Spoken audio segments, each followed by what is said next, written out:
Listen up. We are back with another episode of the Construction Mentor Podcast. My name is Ike. I am your host. What are we here to do? We're here to promote the construction industry. We want everyone to know, especially you young people out there, that construction is the place to be. Whatever you want your life to look like, your career to look like, whatever kind of house you want to live, whatever kind of vacations you want to take, it is all attainable through a career in construction, whether it's in the trades or in the office. I haven't really introduced myself in a while and told people what gives me the credibility or the credence to talk on this topic or to promote the industry as I do. I started out in the trades, digging holes, sweeping floors, cleaning up job sites, ripping roofs, doing roofing and framing in high school. Then I worked my way up through a sheet metal shop. And now, 21 years later, I am a director of construction at one of the larger GCs in the country. So I truly have been from the bottom of the bucket. And I am working my way up the ladder, as the years go on, and you can too. So truly, when I say that this is the opportunity to build whatever life you want to live, I am the living proof of that. I am actually coming to you for the first time from my new home. I'm in a new room, so we're going to try this out and we're going to see how we like it. And we're going to make adjustments as we go. As you can see behind me, I'm still in a little bit of a mess trying to get my office in order. I have a bunch of code books behind me for a test that I'm studying for right now. And, it's not just this podcast. I didn't start it just for people looking to come into the industry. I also want to give people the tools that they need to take their career to the next height. Whether you're in the field and you want to go into the office, or you're already in the office and you want to keep rising up the ranks, I want to give people the tools and the mentorship to continue to ascend. So with that, you can follow me on Instagram, TikTok, YouTube at The Construction Mentor. And a few weeks ago, I put out a poll on Instagram asking people what they wanted me to cover, what kind of topics would help them advance in their career. And one of the most common responses that I got was gatekeeping. People wanted me to address gatekeeping and what that is, what that means. So let's go over it.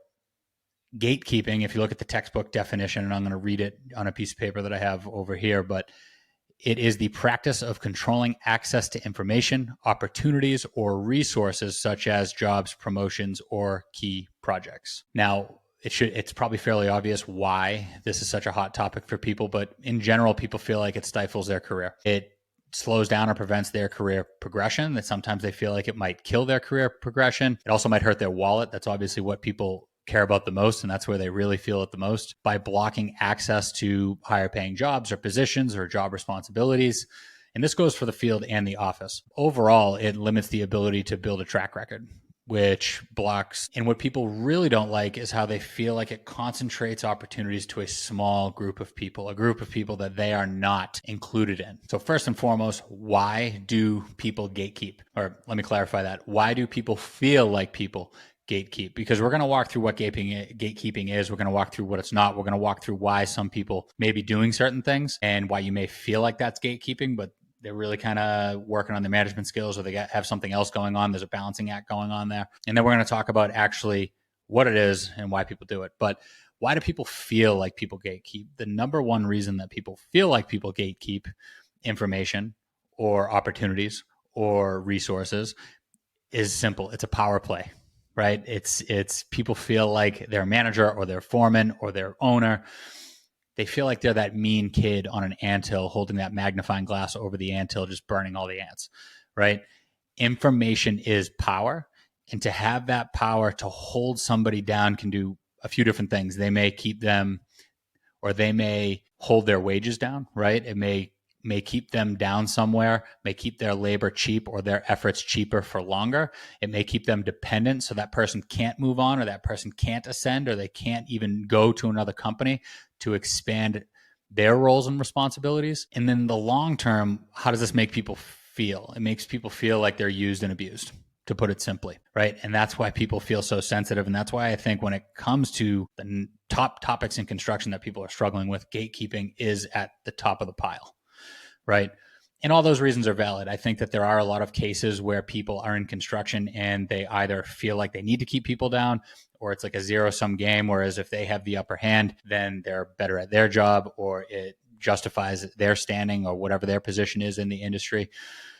But I do think that a lot of people are overly sensitive to gatekeeping. I don't think that it necessarily, the world or people that they're working with are under is necessarily working against them. So I do want to address what gatekeeping is not. First, if your career isn't moving as fast as you would like it to, that isn't a sign of gatekeeping necessarily. If you feel as though that you're entitled to a timeline or a checklist to get to the next level, whether that's a foreman or a superintendent or a project manager or the executive level, whatever that may be, that isn't something that you necessarily deserve.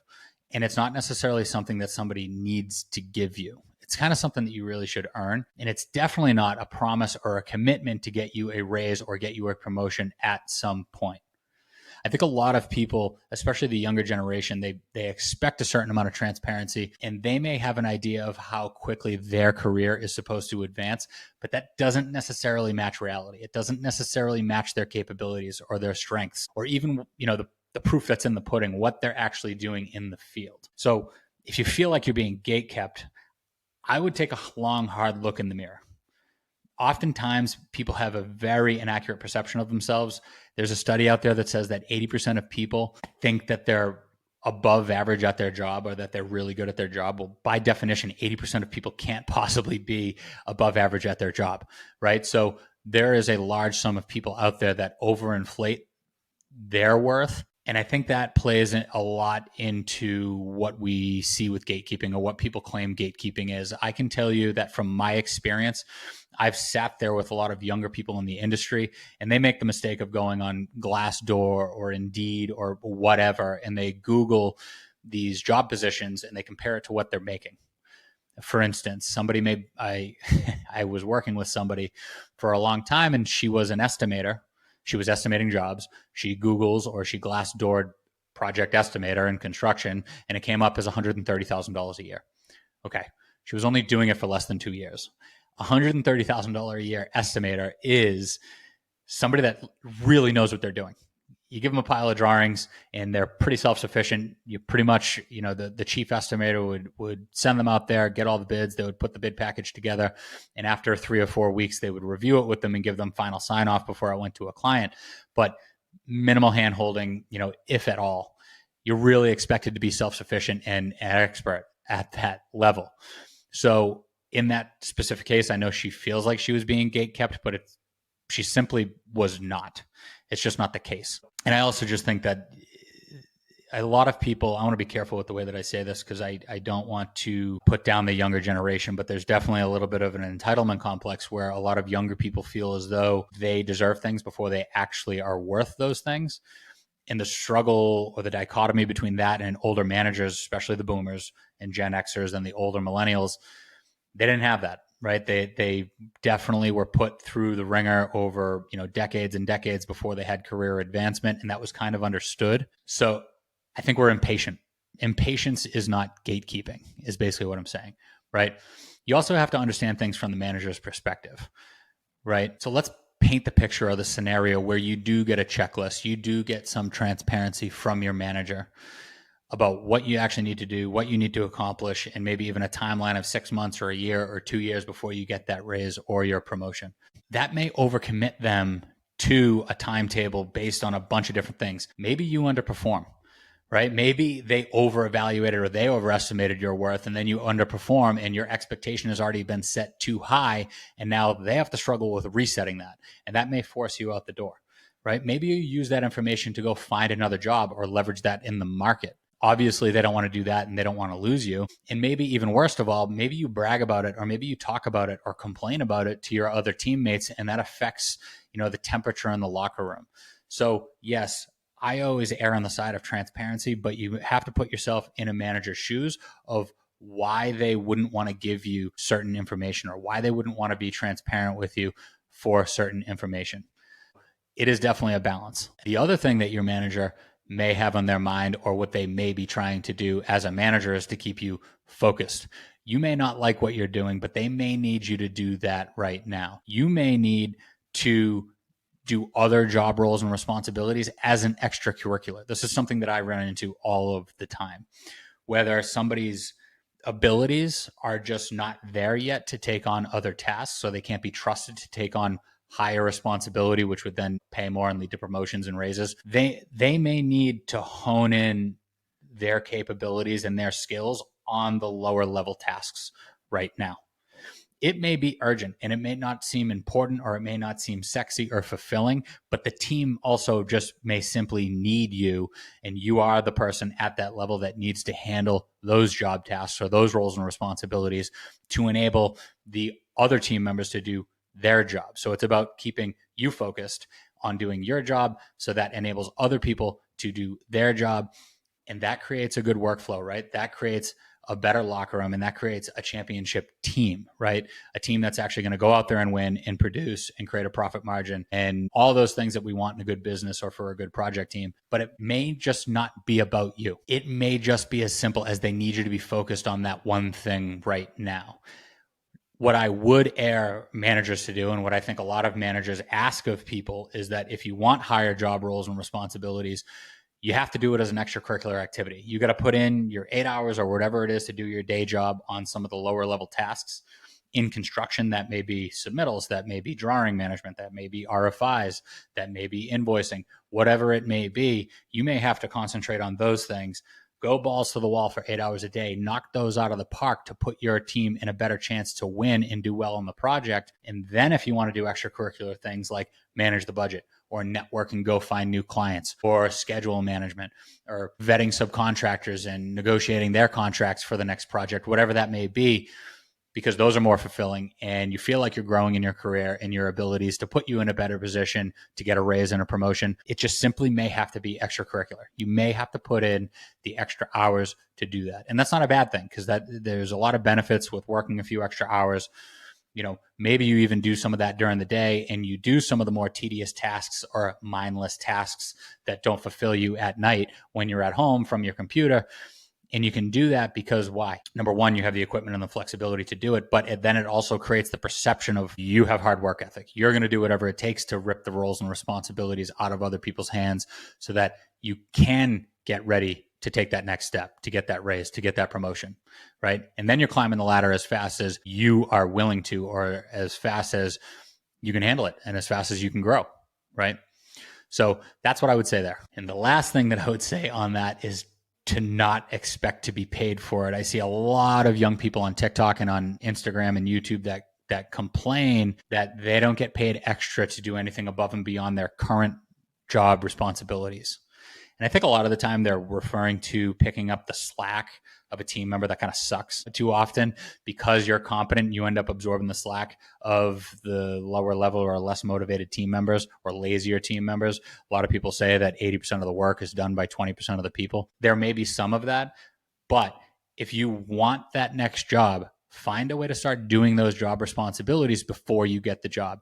You may not get paid for that work right now, that effort right now, but it's an investment to get that raise and that promotion later on, right? So don't expect it in the paycheck today, but it will be coming in a paycheck soon, or may even be coming, in a bonus at the end of a project or at the end of the year. I do want to address one more thing about gatekeeping before I go into the actual real world examples and where they come from and how we kind of deal with them. But just realize that you may be disappointed. It's almost like when you meet your hero, you kind of get a glimpse of who they actually are, and it kind of ruins it. It kind of takes away the shine, or it puts a bad taste in your mouth. You may think that there's some magic going on behind a curtain, but it just may not be the case, right? You get a look behind the curtain and all of a sudden you think that, your heroes or the people that you look up to, they're doing all these things and they have all this knowledge and these skills and they get to do these fun, fulfilling things in their job that you would like to take on. And then you get there and it's like, actually, I'm not really that impressed. Like, this is it. This is what's going on. I can tell you in my career, especially in the last few years, 7 years ago, I was a low-level PM. Then I went up to senior project manager. Then I went to PX. Now I'm a director. I've been in more of those rooms that have the C-level employees or the higher-level executives. And I got to tell you, a lot of it is just not impressive. I look up to them. I respect them, especially for their experience. But my first time sitting in a room where I was the only non-C-level employee, I'm kind of sitting there and I'm like, this is it. This is what they're talking about. Like, this is what these meetings are about. I thought it was going to be some high level, almost like calculus of business and construction. And it just wasn't, you know what I mean? I didn't feel like I was in like some PhD level room where all this, mind blowing knowledge and expertise and business strategy was being shared. It was actually a lot of common sense and just honing in on very particular or specific parts of the business and how they can improve. And yeah, looking at some numbers, and it's interesting to see, some of the high level numbers that come in and the indicators that they pay attention to, but it's pretty easy to pick up. So again, I just don't want you to think that like there is just this mind-blowing knowledge that's being shared around this table where all these executives and exclusive, this exclusive group of people or this exclusive club that's just rubbing elbows, sharing all the secrets to the world, or specifically the secrets of construction. It's really just not the case. So you may be disappointed when you get on the other side of that gate and you find out that really nothing's being kept. So what are some actual examples of gatekeeping again? And I'm going to read this off of a piece of paper over here, but gatekeeping is the practice of controlling access to information, opportunities, resources, such as jobs, promotions, or key projects. So first, and again, this comes from a poll of a lot of people on social media. So this is me taking their feedback and I'm going to address it one by one because I think they come from different areas of the industry. I don't think that everyone's speaking through the same lens or from the same perspective from their point in their career. The first one would be getting a job, right? Everybody wants to get into the industry. One of the main pieces of feedback that I get is that you got to know somebody in the industry. And it's funny because, I made my course available on Course Careers for construction project management. I made that so that people didn't have to feel that way and that they had the information that they felt like was being gatekept by people in the industry. And when you get in the industry, one of the things you realize is that not everybody has a degree. Not everybody has an engineering degree or a construction management degree. A lot of people fell into the industry or went there out of necessity, and it was from people that they know. Right? Definitely in construction management. And that's why you see a lot of people that have no experience or background in construction. They have a psychology degree, yet they're in the construction industry, right? As a manager, which is perplexing, and it kind of pisses a lot of people in the field off. And in the field, again, they feel like it's a lot of gatekeeping. It's easy to get an opportunity as an apprentice with no experience if you know somebody, if your uncle owns the company, or they might feel like it's based on gender or race or whatever it may be. And the big one is access to the unions. Right. So if you're in one of the larger markets where the union has a very strong apprenticeship program, those can be sought after. I mean, most of the unions are recruiting people and they're out there and they're trying to attract more talent. I think it's, especially in the last 10 years, it's the first time that I've ever actually seen job postings. It certainly used to be true back in the 70s, 80s, and 90s, and some unions got in trouble for it, for being very ancestral, or a lot of nepotism going on where people's family members were the only people that got opportunities. But that's certainly rectified itself. And I'm not saying that they don't have an advantage now, that there are some people that definitely do get those opportunities. But I think it's more because those people understand the process, right? Yeah, they know some people, but they have somebody holding their hand that actually walked through it, that actually jumped through those hoops. I had that, right? I knew exactly how and when to apply to the union hall for the pipe fitters in Boston. I knew exactly what questions were going to be asked of me. I knew exactly what my resume needed to look like. I was set up for success, which again, that's what this platform is about. It's about trying to give people the same mentorship, whether you know somebody or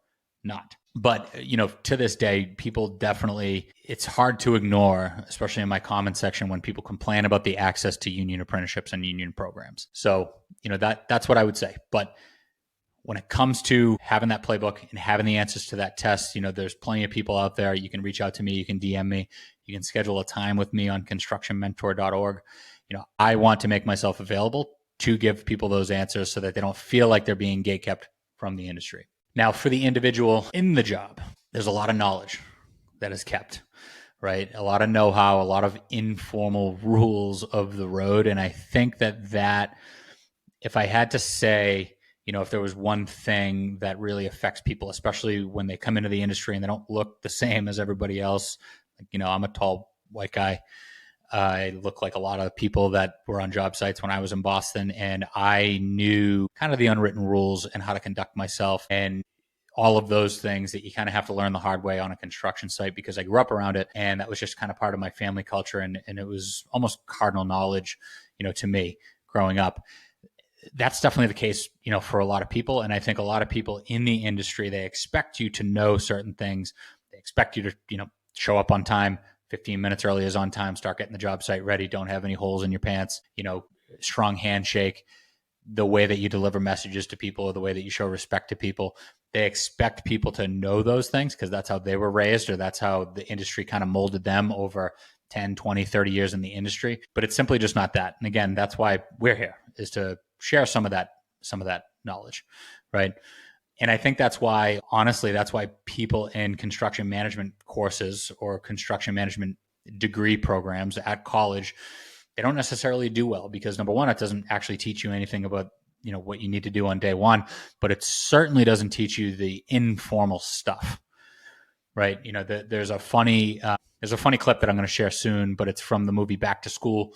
It's from the 80s with Rodney Dangerfield, and he's in a class, a business class, and the professor's up there, and he's got a British accent and whatever, and he's sharing the textbook knowledge, and then Rodney Dangerfield, who's in his 60s or 70s, is sitting in the classroom, and then he adds 10 things that the professor didn't talk about, like you got to grease the politicians, and you got to pay the building inspectors, and you got to bribe this person. And he was shedding light on all of the informal things that weren't in a textbook that you only know through experience. And again, if I had to admit, a lot of this, informality or, knowledge that you pick up when you're on a job site, it is gatekept, and it's for no other reason than to have somebody hold superiority over, somebody else in the field.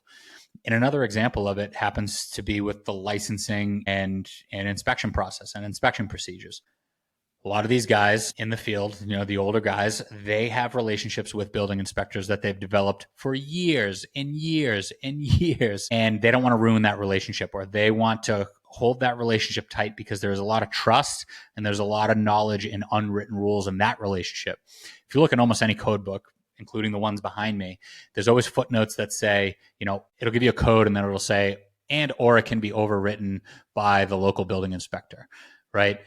And it basically just gives building inspectors kind of carte blanche to make their own rules. You can challenge them and you can be within reason, but you're going to piss them off and it's going to ruin the relationship and they're going to screw you when they get a chance. But there's definitely a lot of knowledge to that process. And that's why a lot of people make money as expediters, right? Because they realized after building those relationships, they can get paid just to have those relationships, to walk a company through the permitting process and make sure that they're prioritized at the building department to get their permit quicker, or to even run an inspection and to get it passed, because the building inspectors, the electrical inspector, the plumbing inspector, they know those people, they have relationships with them, the fire department, to actually walk through and give them that approval. And being able to just get permits and get approvals fast or efficiently, or not very painfully with just a few minor comments that you have to address here or there, is worth its weight in gold. So that's another reason why people honestly gatekeep those relationships and that informal knowledge, because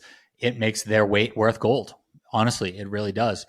And right behind that, what's interesting is oftentimes, in order to even call for those inspections or be in a position to do those, you have to have certain licenses and certifications to get that, right? To get a permit, or to call for an inspection, or to get a final sign off so a client can move into their space or take ownership of their building. And with licenses becomes more responsibility, which means you get more money, right? That's why I always advocate for people to chase trades or careers in niches or in specific trades that require licenses: mechanical, electrical, plumbing, all specific licenses.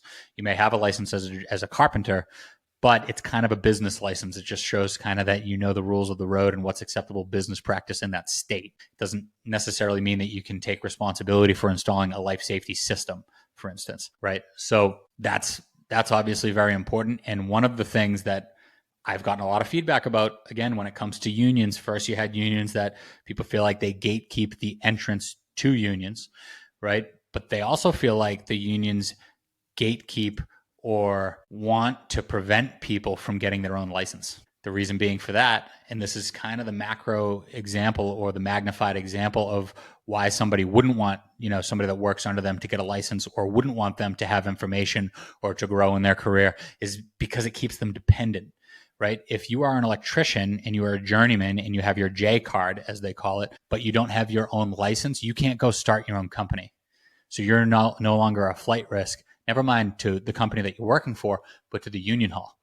I've had a lot of people on the podcast that have left the union to go start their own companies to make hundreds of thousands, if not millions of dollars a year, as opposed to what was a very good salary with very good benefits in the union. But I've had a lot of people say that the union will tell you, why do you want to get your license? You don't need your license. Like, unless you're qualifying the business that you work for, you don't need a license. So it's just kind of funny. I can't say that from my own personal experience. I can just tell you that I've heard that. And you can only hear something so many times before there has to be some kind of truth to it. So I would always tell you to beware of somebody that tries to tell you that you don't need a license. Okay. Working for this, the sixth biggest GC in the country, I'm going to get my license in as many states as I can. I already have one. I'm going to get one in 17 more states. And that's why all these code books are behind me, because I'm studying for that test. So I'm breaking down a gate. I'm going to get more responsibility. I'm going to get a higher pay. I might put myself in position for a promotion, and I'm certainly going to have more job stability, because I have that license. Now my company is now depending on me to bring that value to them. I flip the power dynamic, right? When you get out of the field, there's also gatekeeping, in the office, specifically when it comes to estimating. If you talk to a lot of old estimators, they have the ability to just kind of rattle numbers off the top of their head, right? And it's like, where the hell did you get that? Like, they didn't just lick their finger, put their finger to the wind and just come up with a number kind of out of their butt, right? So how do they do that? And again, a lot of that may just be that, hey, you got to focus on this. I just need you to do this takeoff, right? I need you to take a highlighter. I need you to tell me how many feet of walls there are in these drawings. I need you to tell me how many diffusers there are in these drawings. It could be that. But then again, it also just may be that they want to have the recipe for a fast estimate in their back pocket, so that they can either spot check your work, or that they can be the only answer to getting a budget to a client or getting a deliverable out of the door as fast as possible. Right. And then the next one is my favorite. And it's one that I can tell you, I gatekeep some things, especially when I'm working in certain local markets. But I've had people gatekeep some things from me. And I've had to kind of beg people sometimes to use what I'm about to, shed light on. But there are informal workflows. There are shortcuts with suppliers. There's certain local code, interpretations that you kind of need to know somebody, right? So I already talked about the inspectors, right? Like, if you have a good relationship with an inspector, they may cut you a break, right? You may have a relationship with a subcontractor or with a manufacturer that's supplying you materials. You may not be getting the good feedback from them because you're 23, 25, 30 years old. Maybe you haven't worked with them before, but you don't have that ace in the hole to call the owner of the company and get them to drop what they're doing and pay attention to your project. You don't have the ace in the hole to call the owner of a company or of a manufacturer, or even, again, like a building inspector, just to kind of pull a string. And maybe you have to hide some costs, and maybe it's because you screwed up and it's your mistake, and they kind of give you the stiff arm, right? Like, you're not important enough for me to send you out there, or to send out my guys to help you or to save you. But then all of a sudden, if it's important to somebody above you, like your senior project manager or your project executive, or you are the owner of your company, one phone call, they just pick up the phone and it's, yep, here's what I need. And the guy's like, yeah, no problem. They'll be out there tomorrow. Click. And you look and it's like, man, I've been spinning my head for a week trying to get that done. But they don't want to share those relationships with you, because why? They don't want to abuse it. They only want to pull those cards when they have to. And they don't want to burn people out. If you're always calling people and asking for things, then, and you're not really giving, then they're going to be less apt to want to work with you, right? They're going to be less apt to be able to jump for you. And if it's always you asking, and never giving something back to them, then, even when you start the job, they're going to start asking for higher. You're going to see higher prices. You're going to see more. They're going to ask for more time in their schedules. They're going to ask for more from you from the beginning, because they know that you're going to end up trying to undercut them in some way. So when you're younger, it's important to understand that it's part of your growth process to develop those own relationships on yourself. It's important for you to find mentors to make sure that they're kind of laying out that roadmap and telling you where the obstacles may be so you can avoid them. And especially so that you can start creating wins for people, for your vendors, for your inspectors, for your subcontractors, so that when you do need them, you can pick up that phone, right? And you can make the call so that they can kind of save you or put you in a situation to make you look good, especially if you've made a mistake. And then the last one for the individual is certainly just the hidden stuff, right? If you don't know where the stones are on the project, you can't leave no stone unturned. And for a lot of people, they like to be able to point out mistakes to trip people up. They like to let people get as far as they possibly can on their own. And then they like to say, oh, hey, I bet you didn't realize that this light fixture had a steel support system that you have to put up, and you totally missed that on your bid, right? Again, it's kind of a power play. It's kind of a power dynamic, but sometimes they're just letting you go as far as you possibly can to then kind of critique you and to make sure that you're thinking about things a certain way. Or maybe they just want to see how you could do without any help, right? So that's sometimes something that you have to do on your own. Okay, so that was for the individual. And then there's also for the business itself. There's a lot of people out there that, reach out or that are interested in starting their own business, and that can be very hard to do. I think gatekeeping is one of the things that prevents a lot of people from doing that. The first one would be access to work and to contracts, right? So I know that when I worked for a spinoff in Florida, it was a spinoff of Turner Construction, but two guys, basically, great guys. I loved working for them. Just got a different opportunity. But when they started, their biggest concern was access to work, and they went 8 months without being able to find their first project. So access to work and to certain contracts is definitely a deterrent for people to start their own business, right? So the first one is, how do you get on owner or general contractor preferred vendor lists? Okay, that often is a who's who you know. You got to get out there, you got to network, you got to kind of prove and get a track record with somebody before you can do it. I think a lot of the time, that's why the best way for somebody to start their own business is to, and the reason a lot of trades start their own business, or the way that a lot of people in the trades start their own business, is, as side work, or they kind of put feelers out there. They're working for a company and they have a big time comfort level with a lot of people at, general contractors or owners reps or commercial real estate brokers. And they kind of feel them out. They say like, hey, if I broke off on my own, would you be able to put me on a bid list? Right. Or if you're in a trade, general contractors from working with them. Hey, if I broke off on my own, would you put me on your bid list? Or they'll start doing side work, and then they develop their portfolio that they can go present to people, and they can get their pre-qualification packages ready and show strong financial structure and good cash flow and liquidity, and get the right insurance programs in place and be able to qualify for those certain insurance programs, or, maybe even if it's bonding capacity, to put themselves in a position to get on those bid lists. Those can be public, those can be private. You may have a tough time getting on a privately funded project's bid list because they kind of have their say. It's kind of, they get to invite who they want. Whereas on a public platform, it just may be as simple as you don't know where to find those opportunities. So, and why would anybody want to share that information if they're going to invite another competitor to go get that work, right? So there's a little bit of gatekeeping there, obviously, because you don't want to invite competition to, come in with you. But there are certainly, American General Contractors Association, the American Builders Contractors Association. All of those things are definitely places where you can find your ways into these bid platforms or these bid opportunities. And listen, the qualification packages is probably the biggest thing that's gatekept from people trying to start their own business, or people that are in the field and they want to start their own business. Because again, if you're running a company, you want your people in the field to be concentrated on what's in the field. I've had a lot of people reach out to me and they don't even know where to start. It's just as simple as like, dude, please give me a checklist. Like, what do you as a GC look for when you want to hire an HVAC company or a subcontractor for, whatever type of project, right? They don't even know what kind of pre-qualification requirements there are. They don't know what the steps are. They don't know what insurance to get. They don't know what kind of bonding capacity. They don't even know what bonding capacity means, right? They don't know what they'll need from an admin lift to get all of these things together, and how often they're going to have to put this information together to qualify for a project.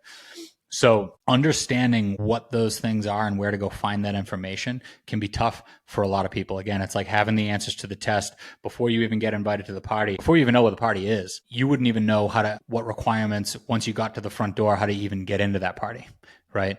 You may get kicked out the second that you show up because you don't have the right insurance, or you don't have the right cash flow, or you don't have the right job experience.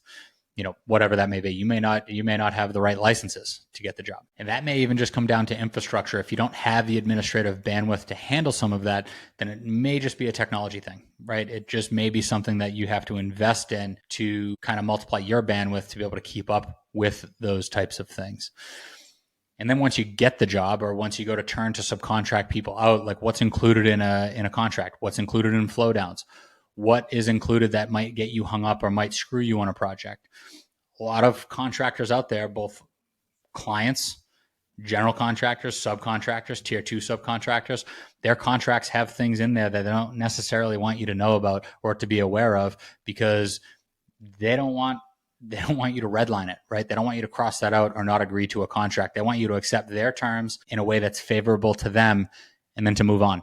And the only way that you're ever going to find out about it is if you do something on a project or they do something on a project and they're trying to stick you with the repercussions of their mistake.